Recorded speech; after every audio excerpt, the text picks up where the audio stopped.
Boa noite para todos. Nós estamos dando então início ao nosso curso de Bíblia. Nós vamos dar continuação à nossa aula passada. Vamos pedir ao Senhor que nos abençoe com sua presença. Vinde, Espírito Santo, enchei os corações dos vossos fiéis e acendei neles o fogo do vosso amor. Enviai o vosso Espírito e tudo será criado e renovareis a face da terra. Oremos. Ó Deus, que instruíste os corações dos vossos fiéis com a luz do Espírito Santo, fazei que apreciemos retamente todas as coisas, segundo o mesmo Espírito, e gozemos sempre da sua consolação. Por Cristo, Senhor nosso. Amém. Aula passada, então, nós víamos a tomada de Jericó e aquilo que significava também o anátema. E víamos como uma pessoa tinha transgredido o anátema, que era a destruição total, portanto, de Jericó, onde a pessoa tomava os tesouros, portanto, tinha se apropriado e tinha feito com que o acampamento inteiro caísse na desgraça, né? E claro, essa pessoa deverá ser apedrejada para acabar com o anátema sobre o acampamento. Então, era a tomada de Jericó. Hoje nós vamos ver duas coisas interessantes que se referem à chamada sagacidade, portanto, a sabedoria, o fato de saber usar, portanto, a inteligência, né? De um lado, nós vamos ver essa sagacidade na parte de Josué, ele comandando, portanto, o ataque a uma nova cidade, e do outro lado, a sagacidade de um povoado inimigo que vai chegar a Josué para fazer com ele uma aliança. Então, nós vamos para o primeiro ponto, que se refere, portanto, à sagacidade da parte de Josué. Vamos ver, então, Josué, capítulo 8. Diz assim: Yahvé disse então a Josué: não temas e não desanimes. Toma contigo os combatentes. Levanta-te, sobe contra Ai. Então, veja que agora o povo acaba de atravessar o rio Jordão, está na margem oriental, portanto, do Jordão, tomando posse de tudo aquilo que seria a terra de Canaã. Primeiro atacaram, portanto, Jericó, mas o Senhor agora manda atacar uma nova cidade, Ai. Vê, diz o Senhor, eu entrego em tuas mãos o rei de Ai, seu povo, sua cidade e sua terra. Lembra que o povo agora está numa conquista, está retomando a terra que lhe pertencia nos tempos de Jacó. Então, está voltando, portanto, a fazer a tomada de posse, né? A reintegração de posse, nós podemos dizer, e claro, e será através de uma briga, será através de uma luta, será através de combate. Versículo 2, capítulo 8, versículo 2, livro de Josué. Tratarás Ai e o seu rei como trataste Jericó e seu rei. Nada tomareis como presa, senão os despojos e o gado. De uma certa maneira, aqui o Senhor está, a diferença de Jericó, permitindo ao povo tomar alguns despojos e ficar com os animais, coisa que não tinha acontecido com Jericó. Todo mundo tinha sido passado espada. Então, Portanto, uma atitude um pouco diferente. Continua. Arma uma emboscada contra a cidade por detrás dela.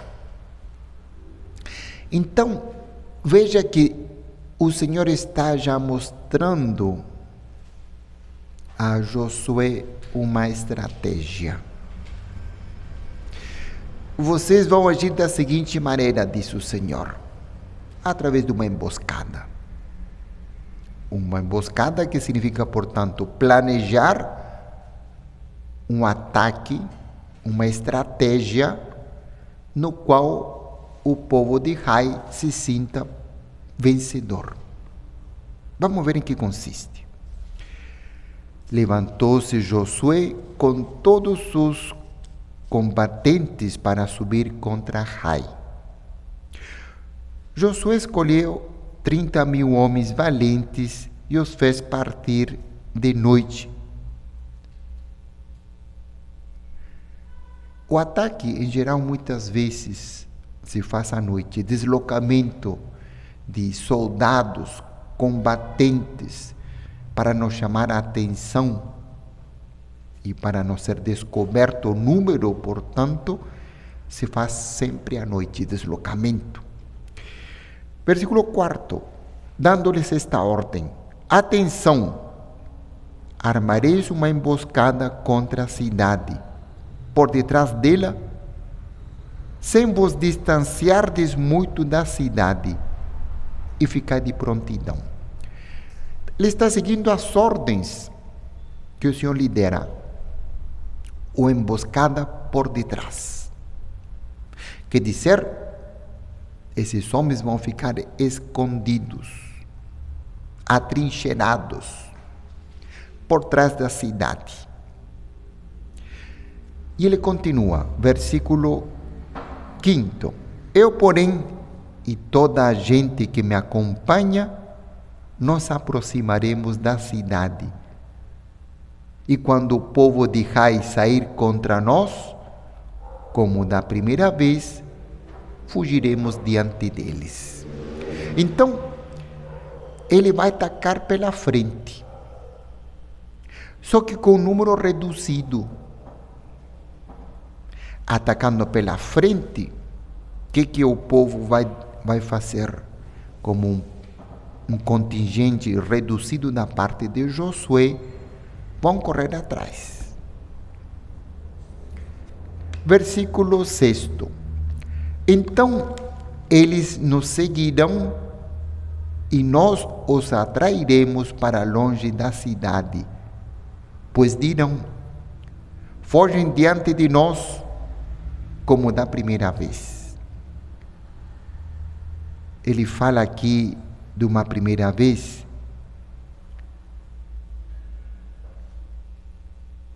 como da primeira vez, quer dizer como já aconteceu antes. Só que a Sagrada Escritura não diz em que momento que isto aconteceu. Versículo 9. E tendo-os enviado Josué, foram eles ao lugar da emboscada. E se colocaram entre Betel e Ai, ao ocidente de Ai. Então, eles estão atrás das colinas, atrás das montanhas, um batalhão de 30.000 homens escondidos, atrincheirados. Josué, contudo, passou aquela noite no meio do povo. É interessante esse passar a noite com o povo para encorajar o povo, para estar presente, para que o povo sinta a presença de Josué e, portanto, a presença de Deus. Versículo 10. E no dia seguinte, tendo se levantado de madrugada, passou em revista o povo e, com os anciãos de Israel, subiu contra Ai, à frente do povo. Então, esse fato de passar revista também é uma delicadeza, de tal maneira que todo mundo esteja armado, que todo mundo esteja com sapatos, não é verdade, para não se ferir durante o ataque, estejam defendidos. Então, esse fato de revistar o povo, significa preparar o povo para a guerra, de tal maneira que ninguém fique desprotegido. Versículo 11. Todos os guerreiros que estavam com ele subiram também, aproximaram-se da frente da cidade e acamparam ao norte de Hai. Então, uma parte do contingente atrás das montanhas, na parte de trás, e outra parte na parte da frente, um contingente bem menor, portanto, junto com Josué. Versículo 12. Josué tomou cerca de 5.000 homens. Vocês percebem a proporção. 5.000 vão atacar de frente, enquanto que 30.000 estão escondidos na parte de trás. Com 5.000 homens, os colocou em emboscada entre Betel e Hai, ao ocidente da cidade. O povo dispôs-se no maior acampamento que estava ao norte da cidade e sua emboscada ao ocidente dela. Josué avançou aquela noite até o meio da planície. Veja que sempre o combate se faz numa planície, num lugar plano, portanto, né? Coisa que permite o combate, coisa que permite muitas vezes o deslocamento de cavalos. E às vezes, quando se tem também de armas pesadas, né? Como acontecia muitas vezes na Idade Média, né? Tínhamos aqueles armamentos bem sólidos, né? Que jogavam catapulta, que jogavam pedras, que jogavam fogo, né? Então, sempre precisava, portanto, de uma planície. Versículo 14. Ao ver isto, quer dizer, está vendo diante dele um deslocamento de homens, né, que vão atacar a cidade, e o povo da cidade apressaram-se em levantar e sair. Então, toque de alarme, né? De alarme diante os inimigos estão chegando à cidade. Para que ele e todo o seu povo fossem ao encontro de Israel, a fim de combatê-lo na descida que está diante de Arabá. Então, muitas vezes a cidade ficava ou numa planície, ou às vezes num lugar um pouco mais alto, num monte. E exatamente ficava num monte para dificultar a subida, quer dizer, os inimigos que fossem atacar deveriam subir. E nessa subida, portanto, chegariam cansados. Então, o fato de estar no monte, no topo do monte, é também um mecanismo de defesa. Jericó estava defendido por uma muralha.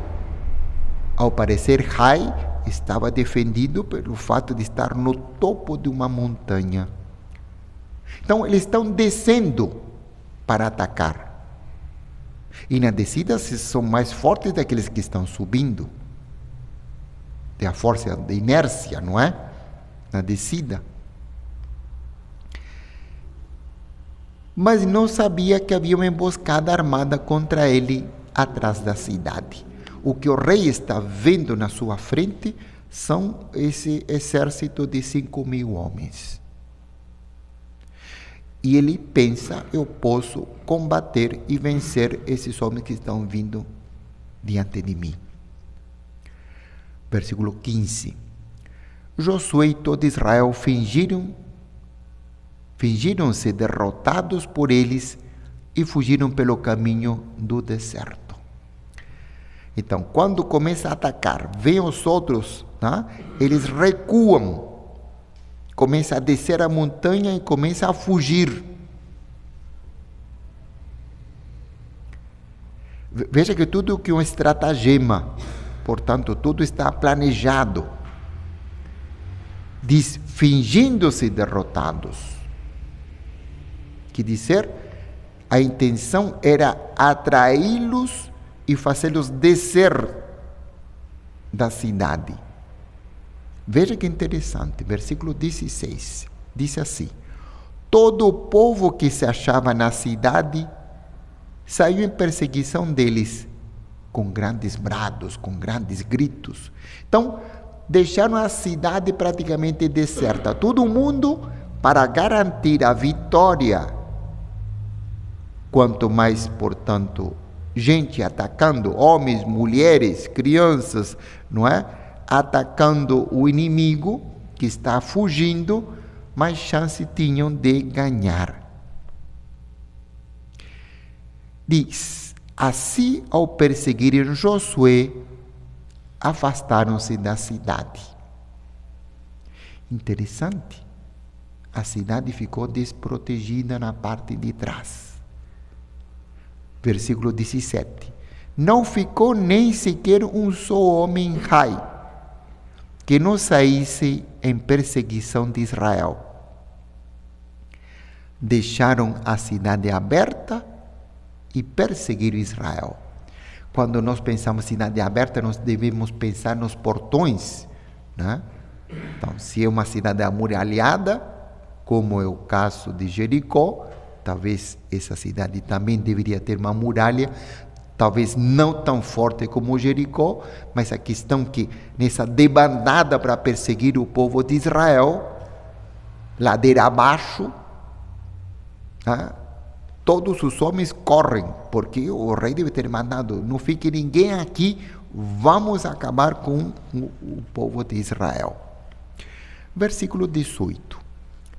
Yahvé disse então a Josué: estende a lança que tens na mão contra Ai, pois em tua mão que eu vou entregá-la. Veja que interessante aqui. Josué estava combatendo também, portanto, com uma lança. E mais do que servir a lança como ferramenta de combate, vai servir como sinalização. O fato de levantar a lança será o sinal para que o povo que estava atrás, os combatentes de Josué que estavam atrás da cidade, desçam para a cidade. Versículo 19. E a estender ele a mão, os homens da emboscada, quer dizer, aqueles que estavam atrás da cidade, nas montanhas, escondidos, aqueles 30.000 homens que estavam na retaguarda, saíram às pressas do seu lugar e correndo entraram na cidade, tomaram-na e apressaram-se em incendiá-la. Veja que interessante a estratégia, portanto. Josué vai atacar, está subindo a ladeira, vê que não consegue, finge que não consegue e volta atrás. Manda todo mundo descer. O povo inteiro de Ai vai perseguindo, deixa a cidade vazia. Aí vem aqueles que estavam na emboscada da parte de Josué, queimam a cidade, totalmente. Olha que interessante, versículo 20. Os homens de Ai voltaram-se para trás e viram, eis que a fumaça da cidade subia ao céu. Vocês podem imaginar, você saiu a atacar o inimigo, de repente olha para trás e a tua cidade está em chamas. Nenhum dentre eles sentiu-se com coragem de fugir para um lado ou para o outro, porque o próprio povo que fugia para o deserto se voltou contra os que o perseguiam. Vocês lembram que o povo de Josué junto, está fugindo? Está na frente fugindo enquanto o povo de Ai corria atrás. Quando o povo olha para trás, vê sua cidade em chamas, se torna sinal para que o contingente de Josué, dos 5.000 homens que estavam fugindo, agora partem para o ataque. Veja, portanto, que interessante a maneira que dizer, agora eles estão numa emboscada. Eles estão bem no meio daquele contingente que estava na retaguarda de Josué, dos 30.000 homens que incendiaram a cidade e agora estão correndo ladeira abaixo. Eles estão no meio e o povo de Josué, que estava fugindo, agora vira para atacar. Então o povo de Ai se vê agora sob dois ataques, daqueles que descem e daqueles que sobem. Versículo 21.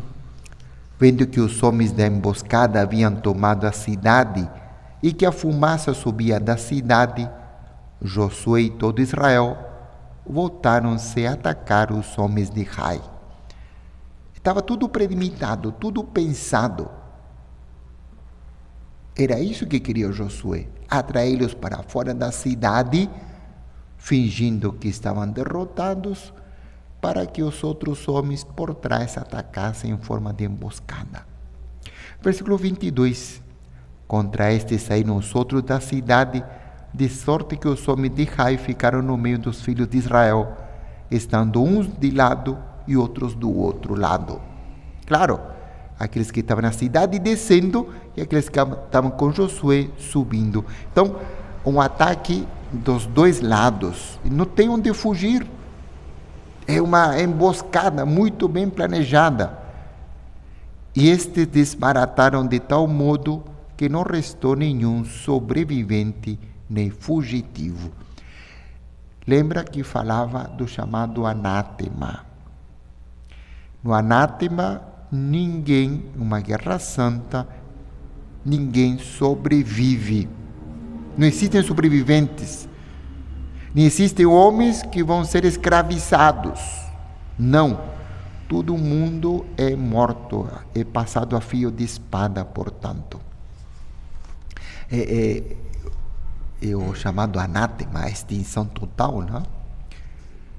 Versículo 23. Porém, o rei de Ai prenderam-no vivo e o trouxeram a Josué. Matam todo mundo, à exceção do rei. Ele vai ser apresentado diante de Josué. Lembra que o rei que tinha comandado o ataque desde a cidade para perseguir, portanto, os soldados de Josué. Versículo 24. Depois que Israel acabou de matar todos os habitantes de Ai no campo e no deserto, onde haviam perseguido, e que todos até o último caíram ao fio de espada, todo Israel voltou a Ai e passou a população ao fio de espada. O que quer dizer? Que quem saiu da cidade eram os homens.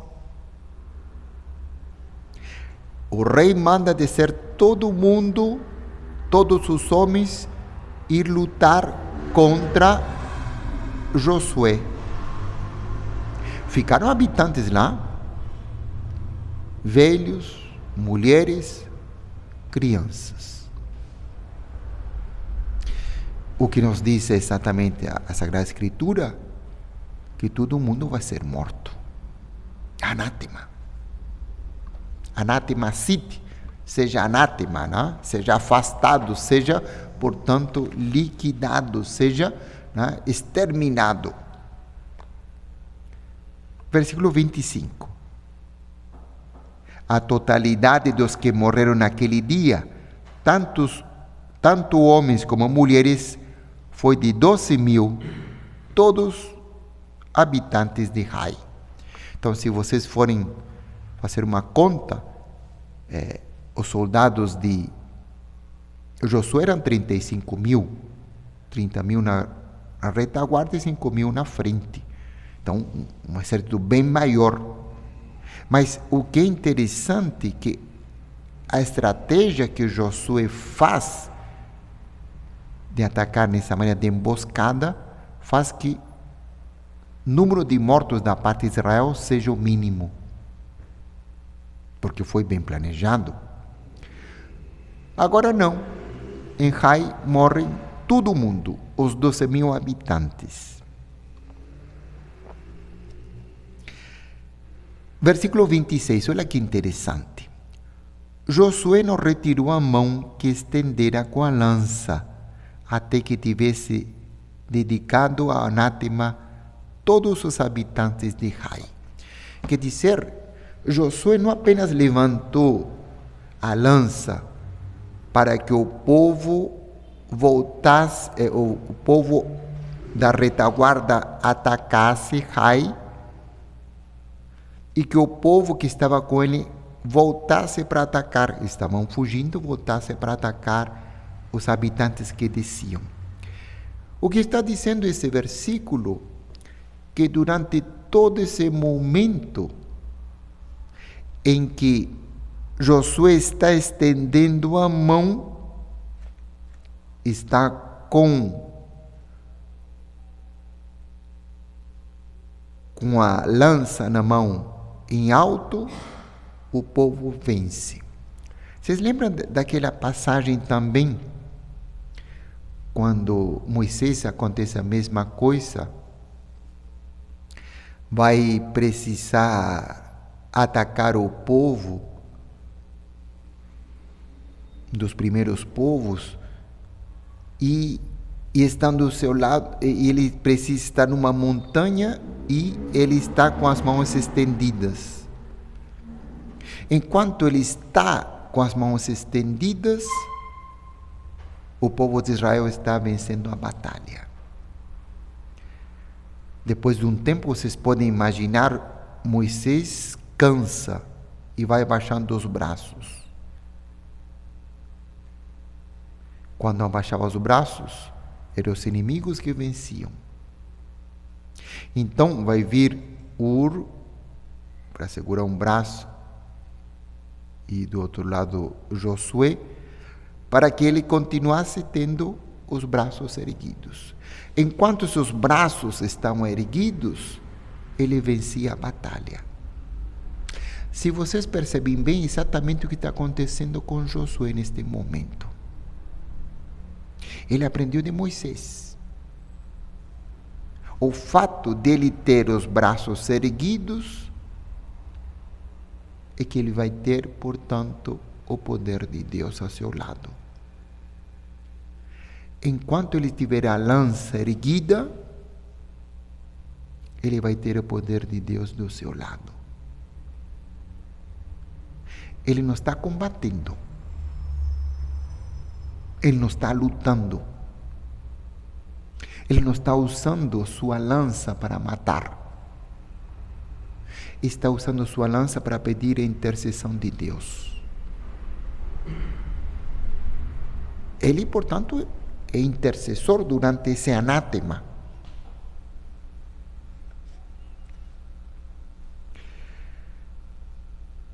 Continuamos. Versículo 27. E Israel não tomou por presa senão o gado e os despojos daquela cidade, segundo a ordem que Yahvé havia dado a Josué. Então, dessa vez podem tomar o gado, porque Deus lhes permitira. Podem tomar os despojos. O que são despojos? Todos os tesouros, tudo que eles encontraram pelo caminho e que servem para eles e que tem valor. Tudo. Vasilhas, panelas, coisas, joias, são despojos. Deus lhes permite, dessa vez, levar um despojo de Hai, coisa que não tinha acontecido, por exemplo, com despojos de Jericó. Versículo 28. Josué queimou Hai e a reduziu à ruína para sempre. Um lugar desolado até hoje. A desolação de Jericó é a mesma desolação de Hai. Quanto ao rei de Hai, você lembra que tinha falado do rei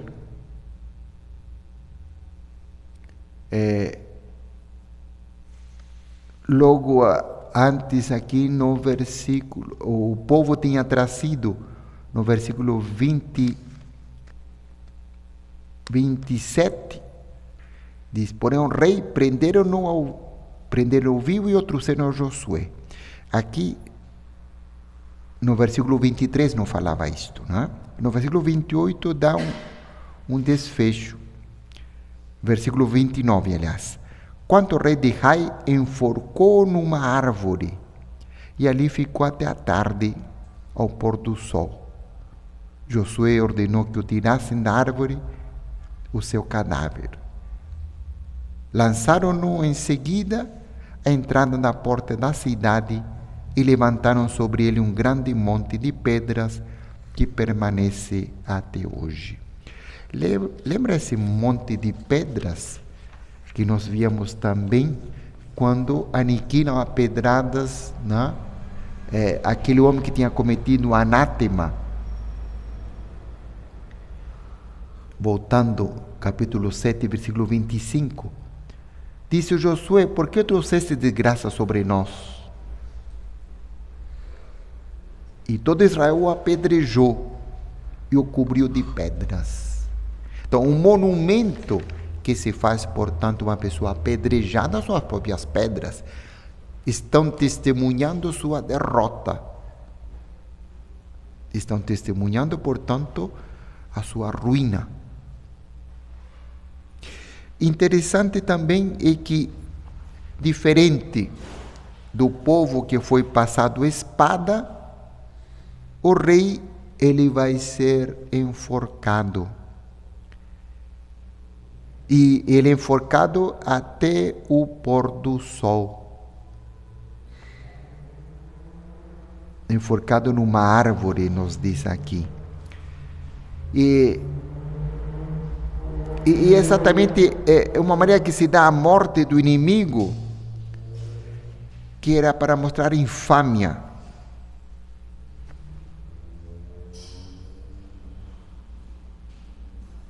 Porque estava sendo submetido a um suplício, dizendo, olha o que acontece com o malfeitor, olha o que acontece com aquele que não segue as regras, aquele que foi contra Deus. Então, no final da noite, portanto, foi levado e sepultado, não sepultado normalmente, mas através dessas pedras que vão marcar, portanto, esse seu túmulo, né? Que significa, portanto, o desprezo. Versículo 30. Josué então edificou. Não, nós vamos pular um pedaço. Aqui tem um sacrifício, não vale a pena a gente ver. Nós vamos para o capítulo 9. Então, nós vimos, portanto, a sagacidade da parte de Josué, visto que Deus lhe pedia atacar o povo através de uma emboscada, e como ele exatamente vai pensar nessa emboscada, como que vai acontecer, e através de uma estratégia militar, portanto, ele vai conseguir vencer o povo de Ai. Então, isso nos fala o capítulo 8, a sagacidade de Josué. A sabedoria, a inteligência, a maneira de pensar, portanto, na emboscada. Agora nós vamos verificar o contrário, a sagacidade da parte do inimigo. Capítulo 9. Ao ouvirem tais coisas, todos os reis que estavam aquém do Jordão, na montanha, nas baixadas e em toda a costa do grande mar diante do Líbano, quer dizer, heteus, amorreus, cananeus, fariseus, heveus e jebuseus, coligaram-se para combater de comum acordo contra Josué e contra Israel. Cada rei é um rei de um pequeno reino, não são grandes reinos, porque quanto maior a extensão do reino, significava centralizar todo esse reino em cima de um rei que às vezes estava muito distante. Então, são reinos pequenos. Nós vamos pensar assim, como na Idade Média, feudos, grandes latifúndios. Então, um rei era como um latifundiário, né? Tinha grandes terrenos e gente que morava lá. Agora, não são reinos de grandes extensões. Então, o que vão fazer esses reis? Vão se unir, fazendo uma coligação, uma unidade, para atacar o inimigo comum. O inimigo comum, portanto, que é Josué. Versículo 3, 9:3. Os habitantes de Gabaon ouviram falar da maneira pela qual Josué havia tratado Jericó e Ai, quer dizer, exterminado 2 cidades. E se continuar Josué nesse plano de conquista, vai exterminar também nós. Versículo 4. E por isso recorreram à astúcia. Olha que interessante, usa a palavra astúcia. Astúcia é uma maneira, é quando você usa a sabedoria para tirar algum mal de uma certa maneira, para fazer alguma coisa má. Dispuseram-se a fazer provisões e carregaram seus jumentos com sacos velhos e velhos odres de vinho, rotos e recocidos. Então, do mesmo jeito que Josué finge que está perdendo a guerra e parte em debandada, retrocedendo e fugindo, os gabaonitas vão também fingir que são um povo de longe. Vamos ver? Versículo 5. Usavam nos pés velhas sandálias remendadas e sobre si roupas velhas. Todo o pão que traziam para sua alimentação estava endurecido e reduzido a migalhas. Então eles vão fingir que fizeram uma longa caminhada, que vieram de longe.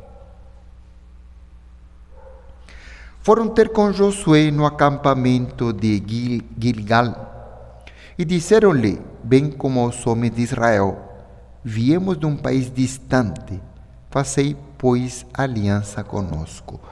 Por que para eles é importante dizer que vieram de um povo distante? Porque se são um povo vizinho, talvez como povo vizinho, a intenção de Josué era atacá-los, porque fariam parte do território do grande império de Josué, entre aspas. Então, dizer que eles vieram de longe é uma maneira de dizer: nós não fazemos parte dos vizinhos que você poderia eventualmente atacar. Versículo 7. Os homens de Israel responderam aos heveus: porventura não habitais entre nós? Como então podemos fazer aliança convosco? Olha, se você faz parte dessa vizinhança, esquece. Josué não vai fazer aliança. Não está disposto a fazer aliança com o povo que ele quer acabar, que ele quer tomar pelo anátema. Versículo 8. Responderam a Josué: somos teus servos. Mas quem sois? Perguntou Josué. E de onde vindes? O que interessa para ele é saber de onde que eles vêm. Porque se for um povo vizinho, ele não vai querer fazer aliança nenhuma.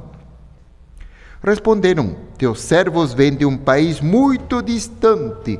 Veja que interessante. O fato de lhe dizer: olha, nós estamos fora do teu alcance, devido à fama de Yahvé, teu Deus, pois que ouvimos falar dele, de tudo o que fez no Egito. Então nós queremos fazer aliança porque também nós queremos te servir e fazer aliança para nos coligarmos a ti. e conhecer o teu Deus, portanto. E de tudo o que fez aos 2 reis amorreus que estavam além do Jordão.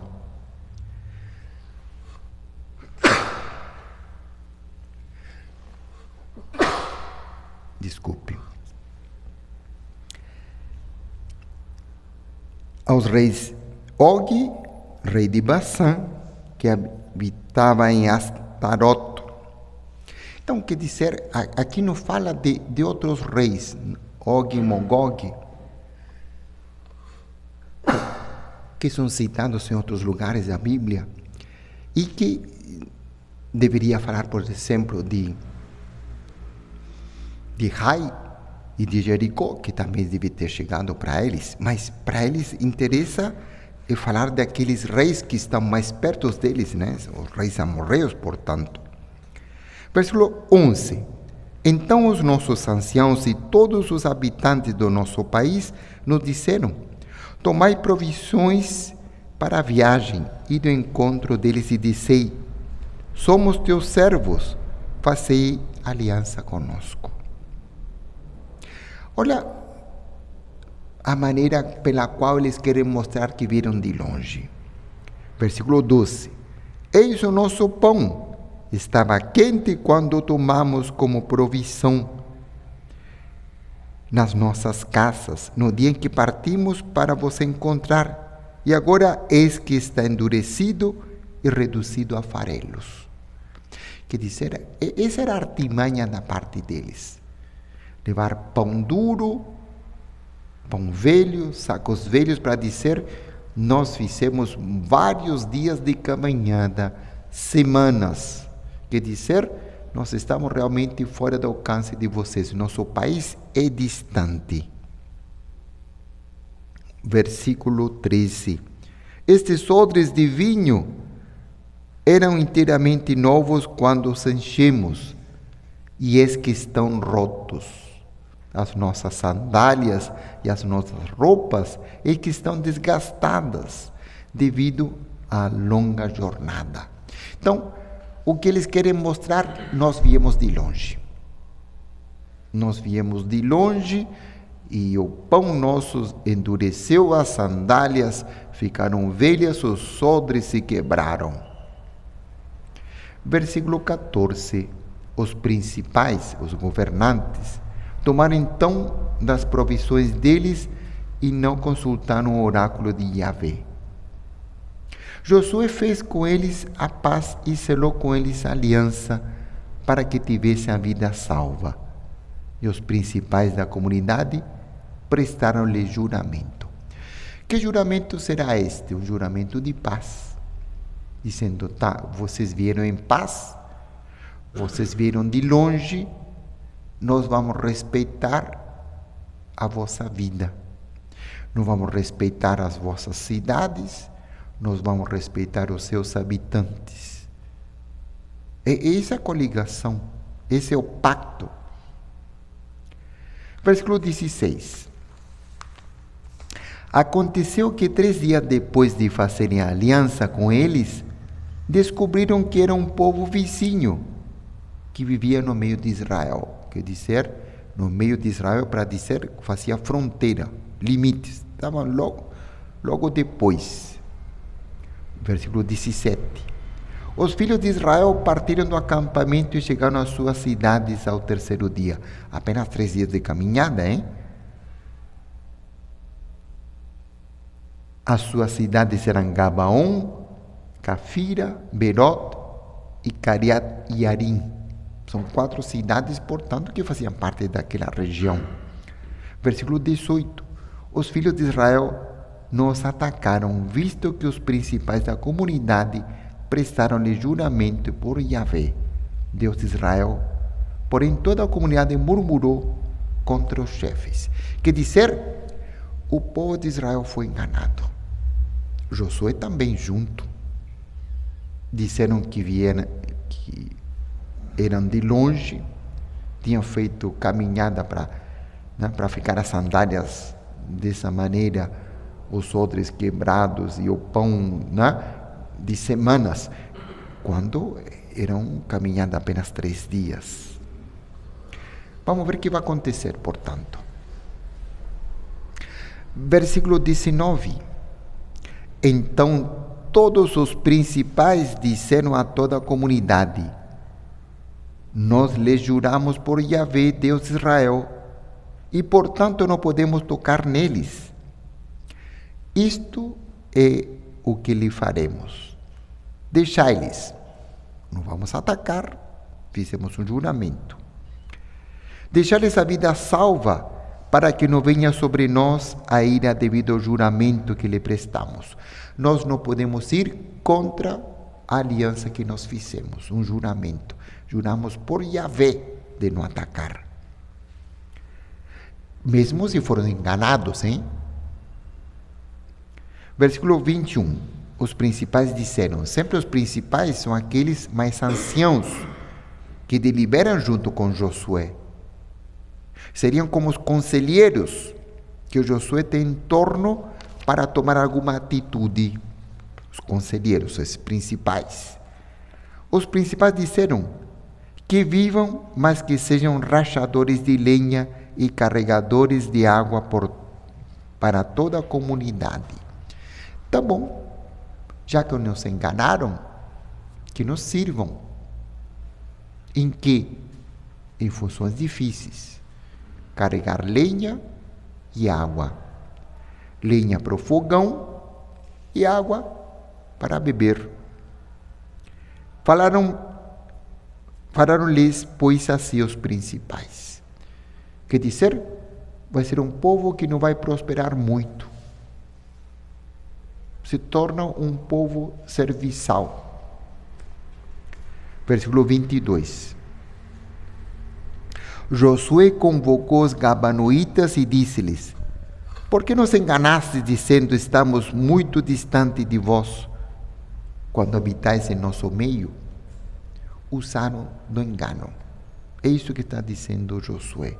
Vocês vieram aqui com astúcia, com maldade e nos enganaram, nos obrigaram a fazer através da mentira uma aliança que nós não poderíamos fazer. Versículo 23. Agora, pois, sois malditos e jamais cesareis de ser servos como rachadores de lenha e carregadores de água na casa do meu Deus. Sereis malditos. Vocês não vão prosperar na vida. Se alguém souber que vocês são Gabaonitas ou de alguma daquelas 4 cidades, não vão subir nada na vida. Vão ficar marcados para fazer apenas essas funções simples. Versículo 24. Responderam a Josué: é que se anunciou com certeza aos teus servos a ordem dada por Yahvé teu Deus a Moisés, seu servo, de vos entregar toda esta terra e de exterminar diante de vós todos os seus habitantes. Estão dizendo: olha, nós sabemos que esta terra está destinada para Israel, porque assim Deus prometera. E nós tivemos medo de sermos exterminados. Por isso que nós fomos diante de ti com essa mentira, para salvar-nos. Continua assim: por isso, com a vossa aproximação, fomos tomados de grande medo pelas nossas vidas. Eis porque nós agimos assim. Nós tivemos que usar do engano, da maldade, para salvar-nos. E de que maneira? Da maneira em que você fizesse uma aliança conosco de poupar a nossa vida. E para isso mentimos que éramos de longe. Versículo 25. Agora, pois, estamos nas tuas mãos. Faze-nos aquilo que te parece bom e justo. Eles estão dizendo: pelo menos não vamos viver. Se vamos ser servos e vamos ser apenas lenhadores e carregadores de água, pelo menos vamos estar vivos. Versículo 26. E assim os tratou. livrou-os da mão dos filhos de Israel, que não os mataram. Então, preservaram a vida. Usaram do engano, da artimanha, da mentira, para salvarem a vida. Versículo 27, e aí que termina toda a narração.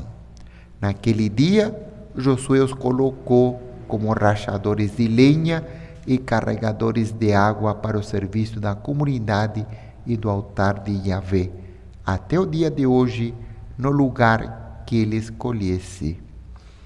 Quer dizer, vão ser tratados como servos, já que usaram do engano, da mentira, da astúcia, da artimanha, para salvarem sua vida. Salvaram sim, mas ao mesmo tempo vão perder a sua liberdade.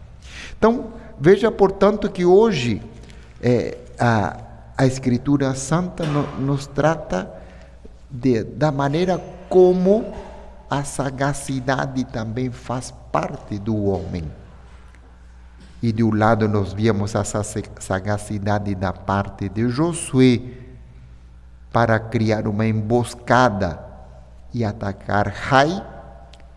Mas do outro lado vemos a sagacidade de um povo inteiro, os Gabaonitas, para salvarem a sua vida e impedirem a sua própria exterminação. E para isso vão usar da artimanha, do engano, né?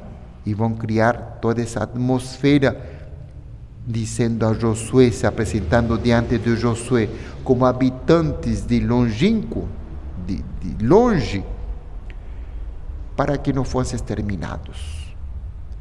Josué, diante do engano, vai declará-los como servos, lenhadores e carregadores de água, sem poder crescer muito na vida, portanto. A sagacidade, veja que interessante, não é? Como hoje, no capítulo 8 e 9 de Josué, o Senhor nos quer mostrar a sagacidade dos dois lados. De um lado, Josué, do outro lado, dos seus inimigos. Josué para atacar e conquistar uma cidade, do outro lado, os seus inimigos, os Gabaonitas, para preservarem a sua vida, mesmo se isso significava apenas ser escravos, servos dos israelitas. Então, para todos, uma boa noite, um bom descanso, uma boa aula, portanto. Vamos pedir a Nossa Senhora que nos abençoe. Ave Maria, cheia de graça, o Senhor é convosco. Bendita sois vós entre as mulheres, bendito o fruto do vosso ventre, Jesus. Santa Maria, Mãe de Deus, rogai por nós, pecadores, agora e na hora de nossa morte. Amém. Para todos vocês, um bom dia, uma boa tarde, uma boa noite.